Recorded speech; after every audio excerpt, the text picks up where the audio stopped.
तो जी हाँ यार भाई लोग, कैसे हैं आप लोग। डॉक्टर डेविल एपिसोड 37 की स्टार्टिंग में हमें लीन को दिखाया जाता है जो अपने दोस्तों को देख के शर्मा रही होती है क्योंकि उनका भांडा फ्रूट्स का होता है। फिर लीन कहती है जो कुछ बात हुई उसे अभी हम लोग उससे सब भूल जाते हैं क्योंकि अभी हम सब बच्चे हैं, इसलिए स्टूडेंट्स हैं, इसलिए अभी हमारा ये काम की चीज़ नहीं है, हमें बस अपनी स्टडी पे ध्यान रखना चाहिए। उसके बाद जीन कहती है ये जल रही है और उसकी इस बात पे चेंग भी एग्री करती है कि हाँ ये सच में जल रही है। और जांग तो जोर जोर से हंसने लगती है। वो कहती है हाँ हाँ मैं देख पा रही हूँ, ये सच में जल रही है, यकीन नहीं होता, मैंने इसे पहली बार जलते हुए देखा। फिर वॉल्टन उनका शुक्रिया अदा करता है कि यार थैंक यू तुम लोगों के, तुम लोग इतने अच्छे हो, पर लेकिन अभी मेरे पास कोई आइडिया नहीं कि मैं तुम्हारी मसाज किस प्रकार करूंगा, इसलिए प्लीज अभी तुम लोग मुझे एक आइडिया दो, तब तक के लिए हम थोड़े आराम करते हैं। फिर जीन कहती है कि भाई आप इस बारे में क्यों नहीं सोचते, आप जब तक सोचेंगे तब मैं ऑपरेशन का ध्यान रखूंगी, आप मुझ पर भरोसा कर सकते हैं, तब तक इस बारे में हम सोचने के लिए एक डिनर पे चलते हैं। फिर वॉल्टन उससे कहता है कि हाँ ठीक है चलो मैं तैयार हूँ, मुझे इस चीज़ से कोई प्रॉब्लम नहीं। फिर वॉल्टन अपने मन में सोचता है ये लड़कियाँ मुझे देखने से एकदम ठीक ठाक लग रही है, मुझे नहीं लगता कि ये मेरे साथ कुछ गलत करेगी। फिर में दिखाया जाता है वो पांचों कहीं जा रहे होते हैं, यानी एक होटल में जा रहे होते हैं, ओयो जा रहे होते हैं या कहीं और जा रहे होते हैं मुझे नहीं पता, पर होटल में जा रहे होते हैं खाना खाने के लिए। वो लोग कह रहे होते हैं कि सच में वॉल्टन आप तो सच में कमाल के हैं, आप सच में कमाल के हैं। चेन कहती है कि सच में आप सच में बहुत ज़्यादा अमीर हैं, मैं आपसे जेलस हूँ। फिर वॉल्टन कहता है ऐसी कोई बात नहीं है, मैं तो बस ऐसे ही कभी बार अपनी अमीरी दिखा देता हूँ। और लिन कहती है कि बस अपनी हेंकड़े झाड़ना बंद करो। फिर हमें वॉल्टन की बहन को दिखाया जाता है जो एक कार में बैठी बैठी उन पांचों को देख रही होती है, वो भी एक कार में। भाई क्या लग्जरियस कार है। फिर वो कहती है कि ये लोग आखिरकार कहाँ जा रहे हैं, हमें इनका पीछा करना होगा, जल्दी चलो। हमें एक होटल का सीन दिखाया जाता है जहाँ पे वो पांचों आए होते हैं और चारों गर्ल्स तो देख के हैरान हो जाती है खाने के टेबल को। जांग तो फोटो लेने लगती है, वो कहती है मैं तो अपने इंस्टा पे पोस्ट करूंगी। और हमारे वॉल्टन साहब तो खाना खाना शुरू भी कर चुके होते हैं और लीन कहती है आखिरकार तुमने इतना सारा खाना क्यों ऑर्डर किया। फिर जिन कहती है कि हाँ ब्रदर, लीन एकदम सही कह रही है, मुझे लगता है शायद तक तुम्हें इतना सारा खाना ऑर्डर नहीं करना चाहिए था, ये सारा खाना तो वेस्ट हो जाएगा।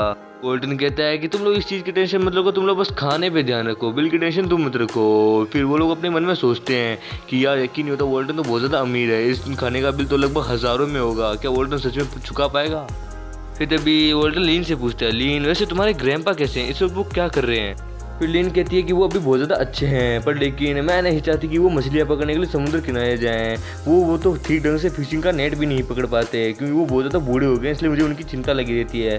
फिर वॉल्टन कहता है कि तुम इस चीज़ की चिंता मत करो, जैसे ही मेरा काम यहाँ खत्म हो जाएगा मैं कुछ समय बाद तुम्हारे साथ घर वापस जरूर चलूँगा, और उन्हें कहो कि उन्हें फिश पकड़ने के बजाय मछली पालन ज़्यादा शुरू करना चाहिए, इससे वो अपनी जीवन यापन भी बहुत अच्छे से बिता पाएंगे।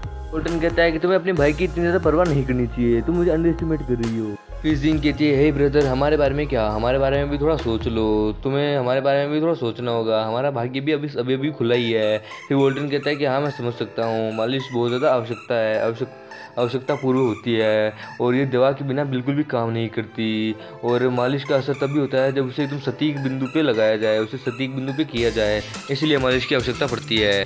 फिर तभी अचानक से दरवाज़ा खुलता है और बाहर होती है वॉल्टन की बहन। वॉल्टन और लीन बातें कर रहे होते हैं। फिर वॉल्टन की बहन वॉल्टन को जोर से आवाज़ लगाती है बड़े भैया। तो बड़े भैया का नाम सुनने के बाद वो तीनों हैरान होती है, वो कहती है ये क्या, ये तो ये परिवार की सबसे अमीर बेटी है ना, और ये वॉल्टन को बड़ा भाई कह रही है, यानी वॉल्टन, अरे हाँ वॉल्टन का सरनेम भी ये है, कहीं ये फैमिली का तो नहीं है ना। वॉल्टन अपनी बहन से कहता है कि तुम यहाँ क्या करने आई हो, कहीं तुम मेरा पीछा तो नहीं कर रही थी। फिर वो कहती है कि नहीं मैं तो बस यहाँ तुम्हें देखने आई थी और तुम्हारे साथ ज्वाइन होने आई थी। और वॉल्टन एकदम कड़वे मुंह से कहता है कि हाँ ठीक है हो जाओ ज्वाइन, मुझे तुमसे कोई मतलब नहीं। फिर ये सुनने के बाद लीन को गुस्सा आ जाता है, वो कहती है वॉल्टन, फिर लीन वॉल्टन को डांटने लगती है, वो कहती है आखिरकार ये तुम्हारी बहन है, तुम अपनी बहन से इतनी रूडली तरीके से कैसे बात कर सकते हो। वॉल्टन कहता है कि वैसे सब घर में सब कैसा चल रहा है, मैं जानता हूँ तुम यहाँ क्यों आए हो, सीधी पॉइंट पे आओ। फिर वॉल्टन की बहन कहती है भैया प्लीज़ जल्दी से घर वापस आ जाइए, मम्मी पापा आपको देखने के लिए बहुत ज़्यादा उत्सुक है, घर में सभी सदस्य बुरे नहीं हैं, प्लीज़ आप घर वापस आ जाइए। फिर वो कहती है वैसे भी हम लोग बायोलॉजी रिलेटेड हैं, तो प्लीज़ जल्दी से घर वापस आ जाइए, आप मुझे इस तरह ना नहीं कर सकते। फिर वॉल्टन तो सीधा मुंह पे ही मना करता है, वो कहता है ना मुझे उस फैमिली से कोई लेना देना नहीं है, मुझे उस फैमिली से कोई वास्ता नहीं है। फिर वॉल्टन की बहन कहती है कि लेकिन भैया, फिर वॉल्टन कहता है कि नहीं तुम यहाँ से अब चली जाओ, वैसे भी तुम मेरा मूड ख़राब कर रही हो। वो जाने से पहले अपना वहाँ पे एक कार्ड रखी जाती है, वो कहती है कि इसमें मेरा फ़ोन नंबर है, जब भी ज़रूरत हो तो आप मुझे कॉल कर लेना, मैं यहाँ से अब जा रही हूँ। वॉल्टन थोड़ा सा उदास हो जाता है, वो अपना सर नीचे रख लेता है और अपने मुंह के ऊपर अपने हाथ रख लेता है, और वो थोड़ा उदास हो जाता है, वो कुछ सोच रहा होता है, वो फिर उस कार्ड की तरफ देखता है। फिर जैसे ही वॉल्टन की बहन बाहर जाती है तभी वहाँ पे एक कोई शख्स आता है, वो कहता है आखिरकार कौन है, चलो देखते हैं किसकी इतनी हिम्मत है जो मेरी लड़कियों को डिनर पे इन्वाइट कर रहा है। तभी वो लीन को जोर जोर से आवाज लगाने लगता है। वो कहता है लीन तुम कहाँ हो, तुम कहाँ हो, देखो तुम्हारा बाबू शुना आ गया है, मैं उस बंदे को मार के रख दूंगा जो तुम्हें और बाकी तुम्हारे फ्रेंड्स को यहाँ लेके आया है, वो कहाँ है। और इसी के साथ एपिसोड यहीं खत्म होता है। दोस्तों हम लोगों ने एक तीसरा बैकअप चैनल भी बनाया है, वो बैकअप चैनल है ईशान भाई का। आप जाइए और उसे भी जाके अपना पूरा सपोर्ट दिखाइए, उस पर भी कमाल कमाल की मांगा एक्सप्लेन होती रहती है, तो प्लीज जाइए जाके उसे अपना पूरा सपोर्ट दिखाइए। और लिंक मैंने डिस्क्रिप्शन में दे रखी है, तो जाइए जाके अपना पूरा सपोर्ट दिखाइए दोस्तों।